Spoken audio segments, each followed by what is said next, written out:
আসসালামু আলাইকুম প্রিয় শিক্ষার্থী বন্ধুরা, আজকে তোমাদের মাঝে আলোচনা হবে গ্রিন হাউস নিয়ে।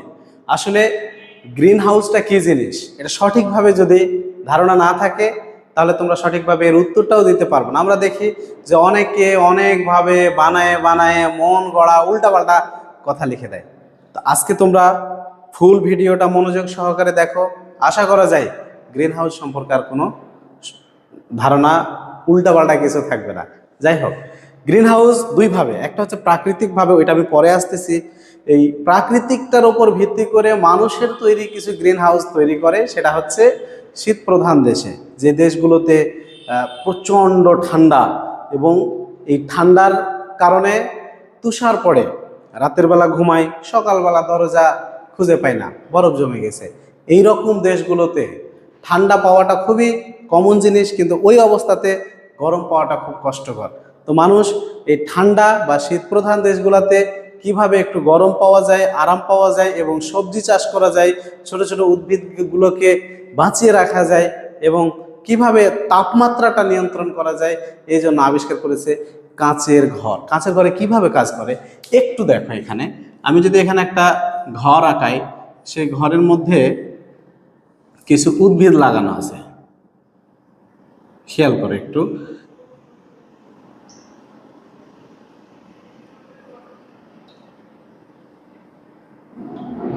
এগুলো হচ্ছে উদ্ভিদ।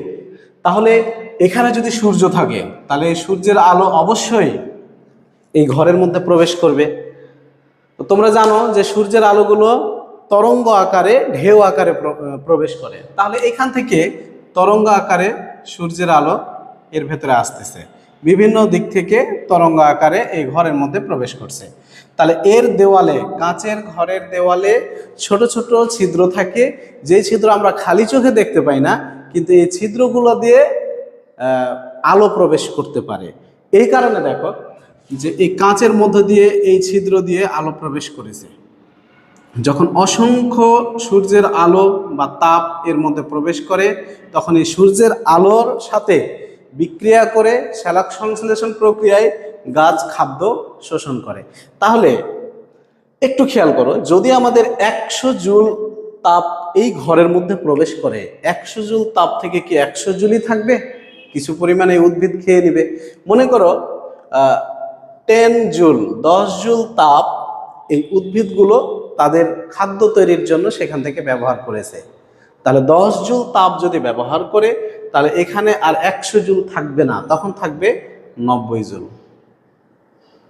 আর এই 90 জুল তাপ থাকার কারণে, অর্থাৎ তাপের পরিমাণ কমে যাওয়ার কারণে তরঙ্গ দৈর্ঘ্যগুলো বড় হয়ে যায়। তাপ যত কম হবে তরঙ্গ দৈর্ঘ্যগুলো বড় হয়ে যায়। তখন এই তরঙ্গ দৈর্ঘ্যগুলো এত ছোট না হয়ে তখন তরঙ্গ দৈর্ঘ্যগুলো এইভাবে বড় হয়ে যায়। অর্থাৎ যেই ছিদ্র দিয়ে এই তরঙ্গগুলো ঢুকেছিল, ওই ছিদ্র দিয়ে আর বের হতে পারবে না। যখন সূর্য ডুবে যাবে, অন্ধকার চতুর্দিকে, তখন পর্যন্ত এই কাঁচের ঘরের মধ্যে তাপ থাকবে। কারণ যেই রাস্তা দিয়ে, যে দরজা দিয়ে, যে ছিদ্র দিয়ে তাপ প্রবেশ করেছিল, তার ব্যাসার্ধ বড় হয়ে যাওয়ার কারণে সেই ছিদ্র দিয়ে আর বের হতে পারছে না। এইভাবে অনেকক্ষণ এই রুমটা গরম থাকে এবং এই উদ্ভিদগুলো রিল্যাক্সে থাকতে পারে, তাদের খাদ্যের কোনো প্রয়োজন হয় না এবং সতেজ থাকতে পারে। তো এইটা কি থেকে আসলো? আমাদের পুরো বিশ্বের, তোমরা জানো যে বিশ্ব উষ্ণায়ন ধীরে ধীরে বাড়ছে এবং বিশ্বে গ্রিন হাউস তৈরি হচ্ছে, গ্রিন হাউস ইফেক্টও তৈরি হচ্ছে। আমি একটা বাস্তব উদাহরণ দেই। দেখো যে যখন এই মেঘলা আকাশ, যখন আকাশে মেঘ থাকে, এমতো অবস্থায় দেখবা যে কিছুক্ষণের জন্য প্রচণ্ড গরম, একটা অসহ্যকর গরম, কেমন যেন গুমসাটে গরম, যে ফ্যানের বাতাসও ভালো লাগছে না, বাইরে তো টিকাই যাচ্ছে না, বাতাস নাই, তাপমাত্রাটা কেমন অসহ্য। এটার কারণ কি জানো? কারণ হচ্ছে যখন সূর্যের আলো পৃথিবীতে আসে, পৃথিবী থেকে সেই তাপটা আবার সূর্যে ফিরে যায়, কিন্তু পৃথিবীতে প্রবেশ করলো আর ফিরে যেতে পারছে না, কারণ উপরে আছে মেঘ। মেঘে বাধা দেওয়ার কারণে, ঠিক এই গ্রিন হাউসের মতো, যখন এই পৃথিবীর ওই জায়গায় কিছু তাপ কমে গেছে, উপরে মেঘ থাকার কারণে আর ওই তাপটা বিকিরণ হয়ে সূর্যে যেতে পারছে না। ঠিক ওই কারণেই এই পরিবেশটা প্রচণ্ড গরম হয়। আমরা বলে থাকি যে এই গুমসাটে একটা অসহ্যকর গরম, মানে এখন বৃষ্টি হতে পারে, কিন্তু এটার ব্যাখ্যা অনেকে জানে না। বাস্তবেও কিন্তু বৃষ্টি হয়, আর না হলে মেঘটা যখন কেটে যায় তখন একটা ঠান্ডা অনুভূত হয়। ঠিক এইভাবেই আমরা যেমন পৃথিবীর বায়ুর সমুদ্রে ডুবে আছি, আমাদের পুরো চতুর্দিকে, উপর নিচ চতুর্দিকে আমাদের বায়ু আর বায়ুটা আমরা বুঝতেছি না, কারণ বায়ু থেকে আমরা অক্সিজেন সেপারেট করতে পারি, বায়ুটা আমাদের জন্য বসবাসযোগ্য। কিন্তু একটু ফিল করো, সমুদ্রে যেমন মাছ থাকে, পানির সমুদ্রে যেমন মাছ ডুবে থাকে, আমরা বায়ুর সমুদ্রে ডুবে আছি। কিন্তু এই বায়ুর একটা স্তর আছে, যখন বায়ু শেষ হবে তখন আরও কিছু স্তর আছে। আমরা যেমন 4 লেয়ারের চা খাইছি, 7 লেয়ারের চা খাইছি, যেমন লেয়ার লেয়ার হয়ে থাকে, একটা করে স্তর বাই স্তর হয়ে থাকে, ঠিক এভাবেই আমাদের বায়ুমণ্ডল, ওজোন মণ্ডল, এভাবে ওজনের একটা স্তর থাকে, ট্রোপোমণ্ডল, স্ট্রেটোমণ্ডল, এভাবে বিভিন্ন স্তরে সজ্জিত থাকে। তা আমাদের বায়ুমণ্ডলটা প্রয়োজনীয়, অন্যান্য স্তরগুলোও প্রয়োজনীয়, কিন্তু আপাত দৃষ্টিতে আমরা মনে করছি যে সেটা প্রয়োজনীয় নয়। কারণ সূর্যের আলো থেকে যে 7টা রং আসে, বেনে, আসহ, কলা, এছাড়াও আলট্রা ভায়োলাইট রশ্মি আর হচ্ছে অবলাল, অতি বেগুনি আর অবলাল, এই দুইটা ওই স্তরগুলো বাধা প্রদান করে, বিধায় সূর্যে আসে না, পৃথিবীতে ওগুলো আসে না।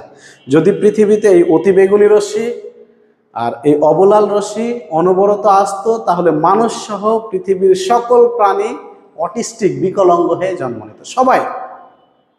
তাহলে এই যে আমাদের মারাত্মক একটা ক্ষতিকর রশ্মিগুলা থেকে রক্ষা করছে আমাদের এই স্তরগুলা, একটু খেয়াল করো।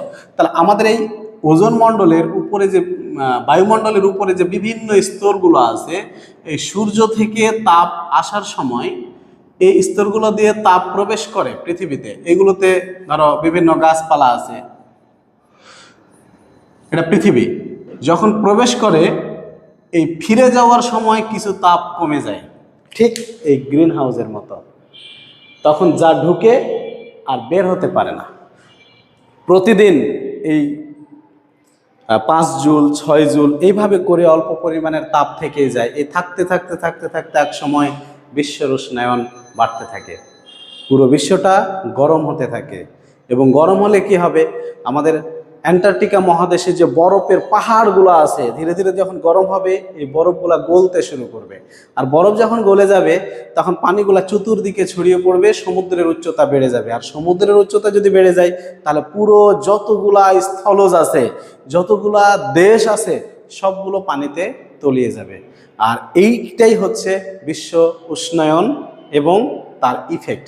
যদি গ্রিন হাউসের জন্য দায়ী কোন কোনগুলা গ্যাস, এই স্তরগুলা তৈরি করার জন্য কোন কোন গ্যাস দায়ী, যেমন হচ্ছে সবচেয়ে বেশি দায়ী হচ্ছে কার্বন ডাইঅক্সাইড, মিথেন আছে, জলীয় বাষ্প আছে, নাইট্রাস অক্সাইড আছে, এবং তোমার হচ্ছে সিএফসি গ্যাস, ক্লোরোফ্লোরোকার্বন। এই গ্যাসগুলো কারণে গ্রিন হাউস হয়। তাহলে গ্রিন হাউস থেকে রক্ষার জন্য কি করতে হবে, কার্বন ডাইঅক্সাইড আমাদের অপসারণ করতে হবে। কার্বন ডাইঅক্সাইড কোথা থেকে হয়, মানুষ তো কার্বন ডাইঅক্সাইড ছাড়ছেই। আমরা আগুনে যে কোনো জিনিস পুড়ালেই কার্বন ডাইঅক্সাইড হবে, রান্না করতেছি কার্বন ডাইঅক্সাইড গ্যাস উৎপন্ন হচ্ছে, বিভিন্ন দাবানল, এই যে যতগুলো আগুন তৈরি হচ্ছে কার্বন ডাইঅক্সাইড উৎপন্ন হচ্ছে। তাহলে কার্বন ডাইঅক্সাইড ধ্বংস করার অন্য কোনো পথ নাই গাছ লাগানো ছাড়া। গাছের দুইটা কাজ, একটা কার্বন ডাইঅক্সাইড ধ্বংস করে, আবার অক্সিজেন রক্ষা করছে, অক্সিজেন তৈরি করতেছে। তাহলে আমরা পরিবেশ রক্ষা হচ্ছে, ওখান থেকে অক্সিজেন পাচ্ছি, কার্বন ডাইঅক্সাইড নষ্ট হচ্ছে, এই দুইটাই কাজ হচ্ছে।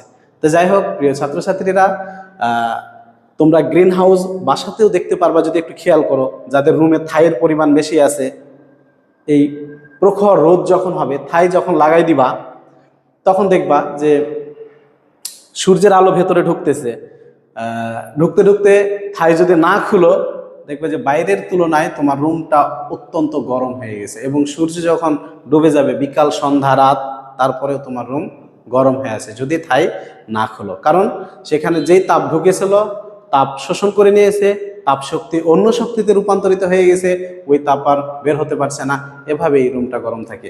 যাই হোক, আশা করা যায় এই গ্রিন হাউস যদি তোমরা এটা বুঝে থাকো, তাহলে তোমরা এই সম্পর্কে সকল প্রশ্নের উত্তর দিতে পারবে এবং হায়ার ক্যাপাবিলিটি সম্পূর্ণ প্রশ্নগুলোর উত্তর খুব সহজেই দিতে পারবে। তারপরে যদি তোমাদের কোনো প্রশ্ন বা কোনো সমস্যা থাকে, তাহলে তোমরা অবশ্যই কমেন্ট বক্সে জানাবে। ভালো থাকো, সুস্থ থাকো এবং এলিট কোচিংয়ের সাথে থাকো। আল্লাহ হাফেজ।